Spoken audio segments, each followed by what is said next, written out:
Hello world, Asset Management Visionaries shaping tomorrow. We have a special guest, Sam Paske. Stay tuned.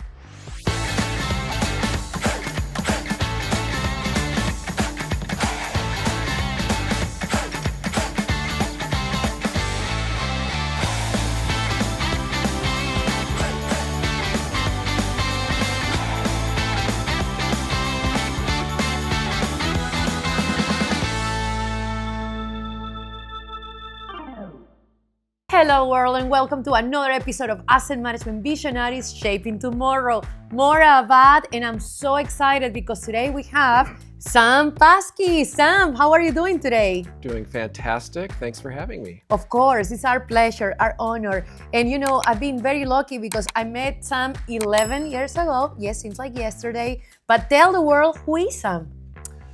Sam is a person who's lucky enough to get to work with great people, first and foremost. I work for a utility in the asset management and planning role. And for me, I think that's been the culmination of my career. I started as a consultant, helping companies and organizations and water and wastewater utilities in managing assets better, making better decisions. And now I get to work with the people internal to a company that take on those roles and support them the best I can. That is amazing. And the show is Asset Management Visionaries. When we thought about who will be interviewing, your name came immediately. Tell a little bit about your journey in the pathway of asset management. Asset management in the sector I came out of, the water wastewater sector, really started to become a term we used a lot in the late 90s. It was driven by regulation. It was driven by an industry that had grown quite a bit through the 70s and 80s, and then assets were starting to wear out. They were hitting the end of their life cycle, and we realized as an industry that we were not on top of that aging curve, and we had to do a better job of managing the entire life cycle. On top of that, some of the regulations that were coming at us, because regulations always increase, they were constraining our financing, and we had to find a way, as they said it at that time, do more with less. I don't think we want to say it like that anymore. It's all about value. But through that, we started saying, what kind of data can we use to make better decisions? How can we defend what we're trying to do when we know the challenges are so unsurmountable, and maybe we can find a path if we have the right information. So my journey started with technology systems and then moved into best practice. And that's where I met my friends at Reliability Web. And then we moved into the people side because at the end of the day, it is really all about the people. And I agree with you. I love people. You know, I study different languages just to get to know people and connect with them better. How do you connect with the teams about asset management? For me, it is about listening. It is tempting to talk about the best practice, and those things are really important. The Uptime Elements has been a guide and a North Star for our organization and many organizations to orient to what should we be looking at, what should we be maturing in. But it is about listening to the people and their challenges first. What kind of dissatisfaction might they have? Because if there were no barriers, we would be there already. So we start with listening and trying to build the trust that things could be different, and it does take time to do that. We're dealing with organizations that have been around for, in my case, 100 years. We have a lot of history, and that history is what it is for good reasons. And we have to understand that and work with the people and the culture. Yeah, and creating the safe space is so important when we're talking about people. A lot of people confuse the term managing assets with asset management. When you see this type of things, social media-wise, sometimes it is about education. What do you do to educate your people on asset management? We are members of the Reliability, I'll say it again, the Reliability Leadership Institute, and the peer networking that brings to us. We find that best practice can be conveyed really well by books and webinars, maybe even podcasts. We really like to work with master practitioners, some of the people who've gone a long way in their career. They've written the books and their advice is really good, but it does come down to implementation, and we really get a lot of benefit from working with other wastewater utilities, other planning organizations, In my organization, we also have a transit role. We're working together with other transportation industry organizations. We learn what's working for you because we often share the same challenges, and it's really practical where we can understand what are we trying to battle, what little battles are we trying to win every day, and if we keep winning those, eventually we get there. You mentioned before about the practices, the technology. Where do you see asset management and digitalization going? The utilization of technology, that is an unknown to me. And all of us, right? With the introduction of AI, and just a few years ago, we started using the term and seeing that technology and doing what it can do. And it seems like month to month, it's transformationally different what the capabilities of technology and these smart or intelligent systems are. So I think in our space, my personal take is it's going to be difficult to forecast exactly what that means, but the one thing we do know is it will shake us up. It will bring some radical change to our organizations that we cannot resist, and hopefully within our discipline with asset management or organizational change management, some of the ways we have of working with people in every single strategy we implement across any organization, it is always about the people, and hopefully we can bring in enough resilience to our culture and caring about the people that we work with that the AI challenge will come and it won't disrupt our organizations in as bad a way as maybe it could. That is so. Tell us also a little bit of how do you manage yourself and the time, because you have plenty of activities in now your personal life. Share with us what are your practices managing your own time. I think the best, and you're right, we're all overwhelmed. We have a lot to do. I wish I had a magic system that allowed me to get everything done. Yes, my inbox is my to-do list, I can admit that. But I think the best way at that is to empower people as much as possible to take on the challenges. I can only spread myself so thin, and if I need to be involved in everything, then I'm the bottleneck. And I'm holding people back, I'm holding our organization back.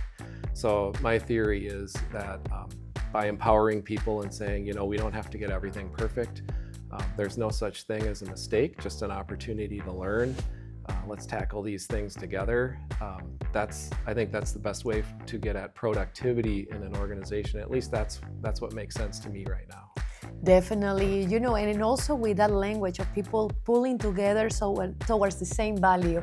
I will say with asset management, with the Uptime Elements framework, there is so many pieces: corporate responsibility, the policies, the strategy and plans, performance indicators.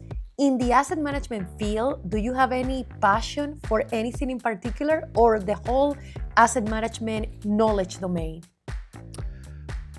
Well, you brought up earlier managing assets versus asset management. And one of the things that is pretty cool about asset management is that it is a comprehensive approach. It's an ISO standard.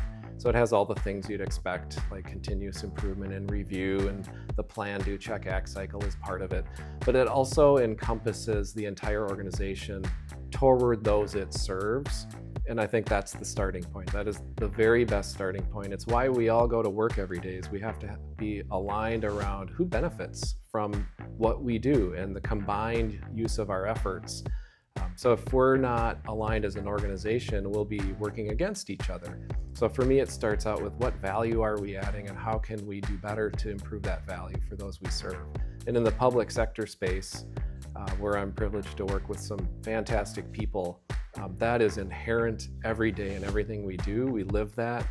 When we started our careers on the public sector side, often that's why we joined, because we want our jobs to have as much meaning as possible, and delivering water or clean water to the environment is a really meaningful job that we think the benefits of that are everlasting.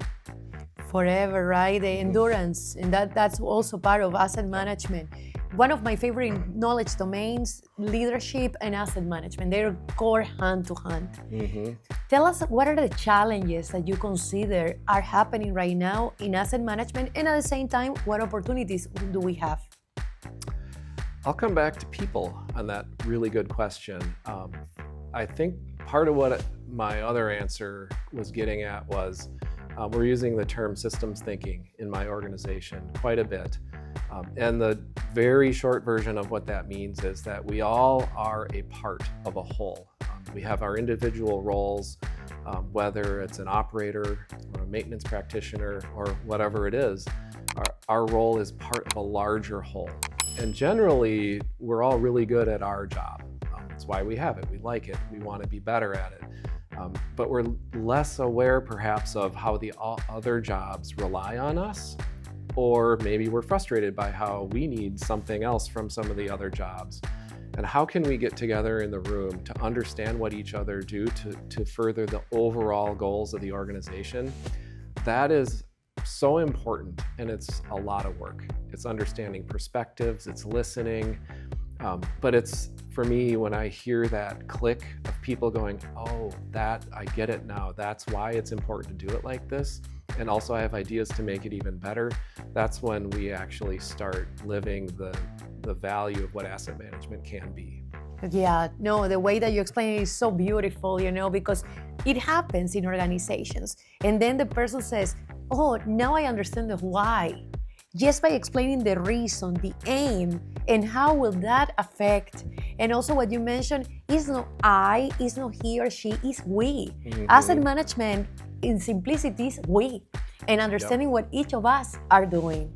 Do you happen to have any book that you have perhaps recently read about asset management, or any other read that you recommend where it clicked to you, oh, this is related to asset management? I will put a plug in for a book. It's not an easy read, but it's not a complex, hard academic read either. It's called Changing on the Job, and it talks about how people think, how they make sense of the world. It's within the realm of vertical development. And as I've been working with groups of people for a long time now, I've always wondered, why are they saying that? Where are they coming from? You can hear the passion in their voice or the frustration. What is behind that? What are they trying to accomplish, or what do they see? How do they see the challenge in front of us? And maybe it's because I have an engineering background. I want to figure that out. I want to understand, how can I connect with that person better? It is possible a little bit to hack into how we think, and there are people pushing that research forward. I would encourage anyone who's interested in learning, how does someone make sense of the world when everything to that person seems like right or wrong? If it's not right, we have to do it right. Or another person might think, well, it's what everyone else is doing, so I think it's really important. Two completely legitimate ways of seeing the world that are very different, and they are in the meetings that we're in every day. And if we don't understand where they're coming from and how they see the world, not because they're choosing to necessarily, it's just how they're wired, then we are not communicating. We're not being heard, and we're not listening. And if we aren't doing that, then we're getting nowhere. No, I like that topic because, again, we come back to people. That is at the core. People at the core of asset management. When are we going to have a book? I want to challenge you on that because you have so much expertise. Perhaps, is that in your plan of life, write a book for the community on asset management? I would enjoy that. I'd have to find some time. So now back to your time management question. I see where you're going with that. It's all connected, that would asset management. Yeah. Exactly. Yeah. On the other hand, though, everything I think I know, I've learned from other people, and maybe that is how books are written. But I would rely on so much knowledge of all the people I work with every day and all the practitioners available in the industry who've written the books. There's such a profound body of knowledge. Sometimes I feel like, what could I possibly add to that? But we all need to be thinking that way. I appreciate that encouragement. We all have something to share, and definitely you have something to share. You have the authority to express what you have gone through in your career, which is a very successful career. We are so honored to have you on the show. Now, a few other questions that are important for the community to hear. Where do you see asset management 5 years from now, from your perspective?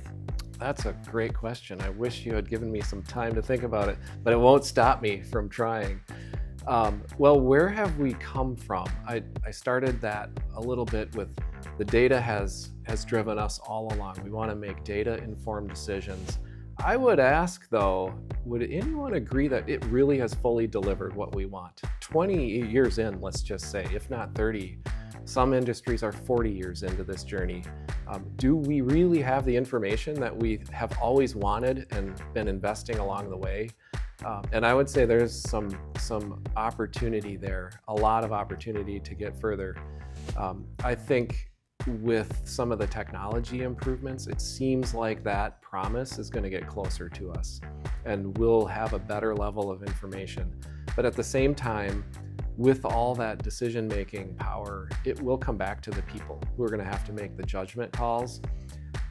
I don't know how we'll advance further than we are now without better ways of aligning within an organization on that aim, on why we exist as an organization. Managing risk comes into it.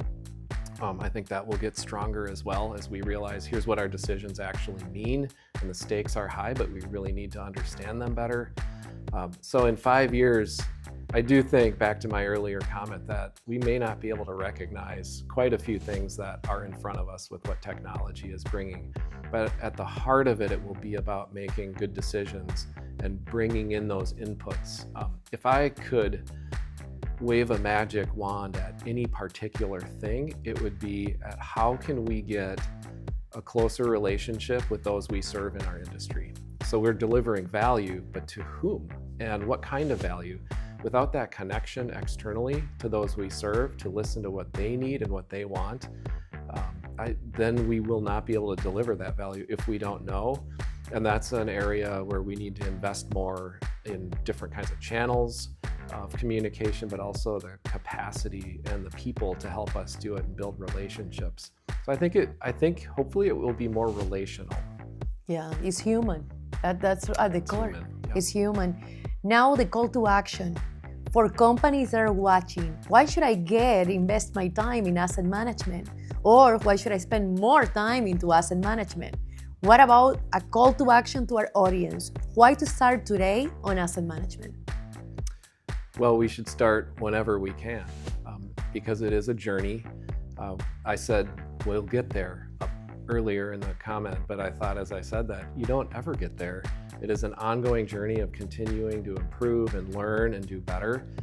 Asset management promises a way to bring our people together and help us align toward value and delivering the collective and coordinated value of our assets. That's the mission. And so if without a tool to do that, if you find a better tool than asset management, I don't know what that would be, but if you do, you should use it. And if not, then asset management is the right tool right now. And I think it also provides that platform to deal with the things coming at us that we may not be able to anticipate and make sure we're as ready as we can be. On behalf of Asset Management Visionaries, all of our team at the Association of Asset Management Professionals, we say thank you again for your precious time in this interview. We say thank you to our audience, that is our listeners. And please find us at Spotify, the Association of Asset Management Professionals, so you can listen and share this interview, because asset management is all of us. Enjoy, and we'll see you next in our next interview of Asset Management Visionaries, Shaping Tomorrow.